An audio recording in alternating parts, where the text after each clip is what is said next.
All righty. What's up, everyone? We are back again. It's a new week. Graham's got a new haircut. You're looking good, man. Thanks. Yeah, had to change it up. Um, just Heck yeah. long hair was great for a couple of years. Now we're back to normalcy, I guess. Yeah. Yeah, absolutely. Well, it's a pretty exciting week. I think every week is an exciting week in Bitcoin. So we're glad to be here. I shared a little bit earlier just on X some of the topics we're going to be discussing today. One to kick off, I think this is pretty interesting. So just to preface this topic, I know GitHub was acquired by Microsoft sometime in the last few years, and great. Microsoft's a wonderful company. They've done a lot to make personal computing incredible, but there's also fears that because open source software is hosted on something they own, that may be a problem.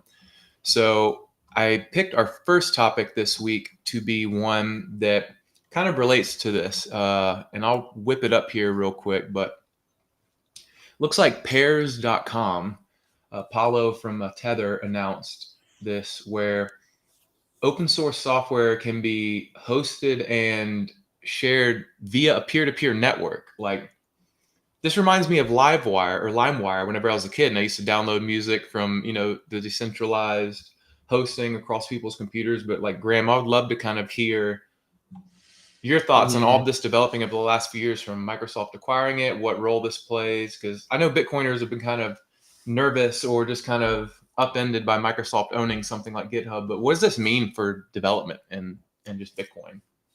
Yeah, definitely. I mean, I think that so this was exciting to see for myself because they've been working on things like this for a while. I think it's like about a year ago they kind of launched the I can't remember what it was called exactly. It was like their peer to peer chat service that was basically built on top of kind of technology like this. And so we kind of got a glimpse of what that was like previously, and now it looks like they're kind of expanding it out to be able to do more than just chat. Doing video, whether it's hosting files and things like that. So I think it's really exciting to see, and I think that ultimately, I think that it kind of goes into the story like you mentioned on like people are really interested in ways of reducing their counterparty risk. And that's, in Bitcoin, we always think about counterparty risk from like a money standpoint of like who's access to my funds, how do I get it out, all those kinds of things. But there's also counterparty risk in everything else. Your emails, your code, your service, anything has counterparty risk to it. And so this is exciting to see this technology continue to push forward as people have more options to do direct peer-to-peer interactions, reducing their counterparty risk and who they can kind of trust and ultimately who they get censored by or who takes control over what they have. So I think this is really, really interesting to see. I think it's going to be really interesting to see how this kind of overlaps with things like Bitcoin and Lightning over time too. I think that from what I've seen, they're very much focused on just sort of providing this literally peer-to-peer experience. I'm sure there's ways that we can incorporate Bitcoin and Lightning into this, just as those are also peer-to-peer networks. So I think it's going to be really interesting to see how this evolves over time and the link between things like Bitcoin and how it all meshes together. Yeah. And I think technology is moving at a very accelerated rate. I don't know if you saw some of the videos this last week of the new OpenAI product where it just creates Mhm. video. You give it a command and it creates video. I didn't add that as a topic. I don't have their videos ready to show, but they Mhm. are hyper realistic. And the rate at which technology is accelerating is beyond what I think many people can really fathom. Jeff Mhm. Booth, in his book, The Price of Tomorrow, which is a great kind of framing for anyone maybe who hasn't gone too deep thinking about this, but he talks about folding a piece of paper. I think it's 34 times and it's as high as the moon because we lack the ability to think in exponentials. And this kind of segues into another topic. It's really hard for I think folks to fathom like what's necessary in technology and what's necessary for us to do. And I think Shinobi, Brian Trolls brought up a topic this week where it triggered a lot of people in the comments on Twitter and X, but he was saying if we stop changing Bitcoin right now, there's no way that even 1% of the planet could afford to actually hold their own keys. And I know it's layer two season, as we've covered the last 2 weeks, a lot of venture money Yeah. coming in, tons of layer twos. but there's still tremendous work that needs to be done on the base chain. And I'm kind of curious from your perspective, just yeah, share your thoughts on this, like some of this base chain work. Yeah, I mean, I think shout out to Shinobi. I haven't been able to watch the whole interview with what Bitcoin did, but I mean, I think I appreciate his work and all the content that he's created and work that he's done.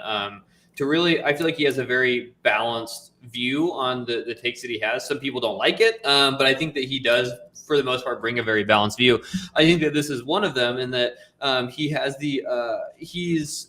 I think that he is right of like, if people talk about Bitcoin, kind of let's stop changing it, and it exists as it is, and there's no further improvements to be done to it.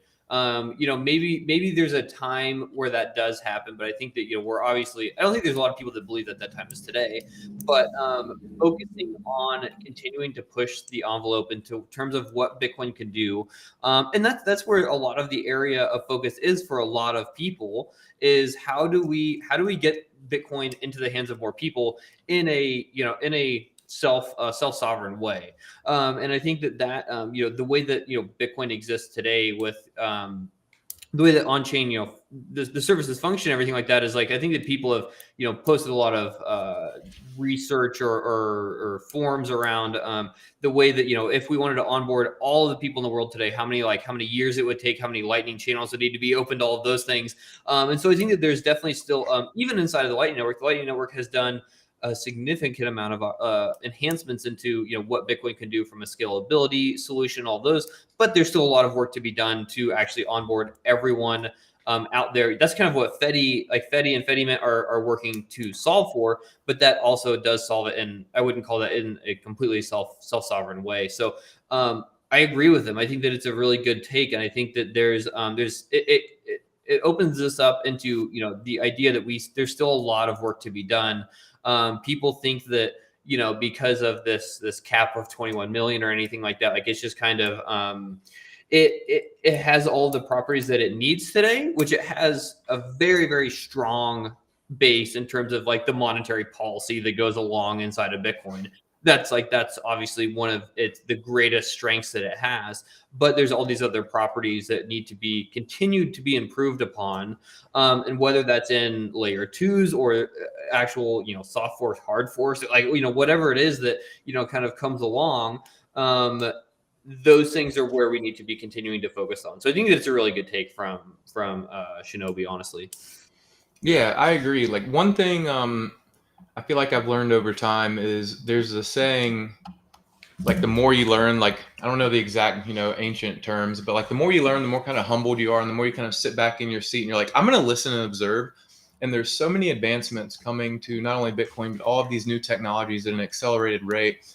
And this is one of the reasons we started this show. Like, and you brought up like the point of like, I'm more like a Peter. I'm here to ask questions, and we need more transparency and almost accountability, in my opinion, of people like holding the comment warriors accountable, like to be able to like talk through these things, because there's so much being built behind the scenes, and a lot of the builders aren't out here flapping their mouth like a lot of folks in the comments are. But we really have to be deliberate about understanding there are so many things that are going to come to Bitcoin and all of these different layers that are unfathomable today, but being open to them and being willing to discuss them with like just discourse is going to be incredibly important for the scalability of it, and just not having things drag on. I feel like it's very easy that like certain topics or upgrades, if you want to call them, to Bitcoin, they get delayed for years because we bicker and battle versus just talking through them and working through them and identifying what is the best thing for where we are today. And that goes for all business, like businesses alike. But yeah, it's just interesting. I think a good example of this as well is it's not, we didn't have it on the topic list, but Russell Okung, who is previous NFL player, popular Bitcoiner now. He posted something, it was either late last week or over the weekend, around he visited Africa, and he was trying to get people to use Bitcoin inside of Africa, and everyone really just preferred stable coins. Like everyone just kind of wanted to use stable coins because that's kind of what's ingrained there. And so it was a big eye opener for him. I think in and this is his own words of how people kind of think about Bitcoin and how they're actually using it kind of on the ground in these places where, it's supposed to have this really strong benefit. And it's maybe it's not in terms of, comparing it to stable coins and things like that. So I think that's it's a perfect example of user behavior is what is going to drive what needs to happen. So like if Bitcoin isn't being adopted because of, why are they using stablecoins more? What is the reason for that? Digging in and figuring out, okay, how can we, it's not like, okay, Bitcoin needs to become equivalent to the dollar. Like we need to have like a central issuer and all of these things. Like, no, like, that's pretty ridiculous. But like, what are the properties that it has? Maybe Bitcoin is too expensive for these people to use in Africa because of on-chain fees or something like that. Okay. Like how do we get them into Lightning easier? Well, maybe there's hurdles there. Like there's all these kinds of things where we need to understand how are people using it and what are the friction points that people are hitting. And that's what we need to solve for. And I think that's along the lines of what Brian is saying there. Yeah, and I love Alex Gladstein's saying check your financial privilege, because in other countries, a lot of folks, they do just want dollars. They just want to move money quick, and they don't care what chain it's on. So that's also what makes it really exciting that stable coins are going to be coming to the Lightning Network, because regardless of what we think of like Bitcoin's this asset, it should be used this way, the other 7 billion people in the world have a very desperate need, and for us to like impose our view of how Bitcoin should function or these other things, it's like, again, it's one of those things, the more you learn and the more you know, at least for me, it kind of like humbles me and puts me back in my seat, and I'm just like, what do I not understand, or what's going on out there that's like more meaningful? And I think it just leads to like better conversations and better discourse online. But everyone loves being in the comments, let's be real, so the drama ain't gonna stop. Yeah, definitely. Well, cool. Cruising along, this next topic, this one's pretty interesting. I don't know how much you got to dig into the weeds on this, but as we know, the Lightning Network and Bitcoin are both playing a role in like the 402 error online. So for those who don't know, a 402 error is when a payment fails on the internet. It's an old HTTP code, I believe, from back in the 80s. But there's never really been a way to make payments online and to use that code. But now we have the Lightning Network, which allows micropayments and small fractions of value to be transferred. And Lightning Labs has built a protocol to help kind of be a catalyst to make this possible. And we're seeing some early use cases. But what's really interesting is I saw on Stacker News this week, there was a web monetization API, which you can go to webmonetization.org to read more about this. And it sounds like it was created by one of the guys at Ripple. And if you want to read more about it, it's called Interledger Protocol. And here's the website, for those who do want to look at it, webmonetization.org. But I'm curious from your perspective, Graham, on something like this. Like my initial thought was it very well could be that, let's say this gets accepted in as a web standard, but people are building Bitcoin and Lightning alongside of it. It's almost like we're about to see a battle of the monies on the internet, maybe, like where do you see this going? Like, what does this mean? Yeah, well, I mean, like, I think that I think that having some kind of like this standard makes a lot of sense. And I like, to be frank, I'm usually not I'm very wary of standards and like having all these like protocols that people have to abide by, because I think like in a lot of cases it makes for a worse user experience. But I think for this one, I think it makes more sense because of kind of how ingrained it is into like the W3C, which is like a standard that is widely adopted and supported in a lot of different areas. So I think if we can get services to sort of create ways of embedding payments into kind of their services more easily and more kind of in a unified way, where their services like servers like Nginx and things like that are they would never put in like necessarily like Bitcoin or Lightning like directly, but if it was part of a protocol to have like support for if there's an error code of 402, like it needs to do this other thing. I think that helps adoption and also helps people that are building the applications have much more. Today if you want to build any kind of Bitcoin or Lightning into anything, it's usually kind of you gotta get this add-on and like kind of plug it into like this old system. So I think it kind of brings the old and the new together in a way that hopefully provides for a better user experience. And so I think it's interesting to see. I think it's interesting that it comes from a Ripple person, in that I think that it's. So given that it's going to be very crypto general, like a generalist crypto take. So any chain could use it, I'm sure. So I think it'd be nice to see. I think that to make Bitcoin and Lightning maybe a little bit more kind of attached in there, we'd probably need to go a little bit further. But that's where people like Albi and like WebLN and things like that, I think will really come into play too. So I'm sure there's like some collaboration opportunities there too. Okay, so this what was it? You said it's called a W3C standard. For those who don't know, like let's say this interledger protocol gets like accepted or validated as a Web 3C standard.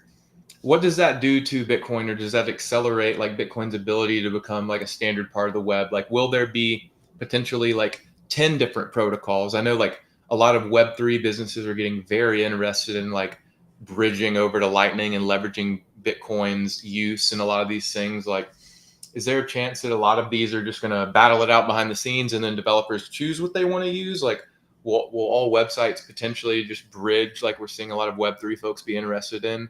And these work together? Like, could you kind of maybe two questions? Sorry, this is convoluted. Can you kind of explain what W3C is, but also what does it mean if this does get accepted? Does that kind of hinder Bitcoin? Does it kind of accelerate it because now there is a monetization model and they can all like work together? Like, so those are like the main two.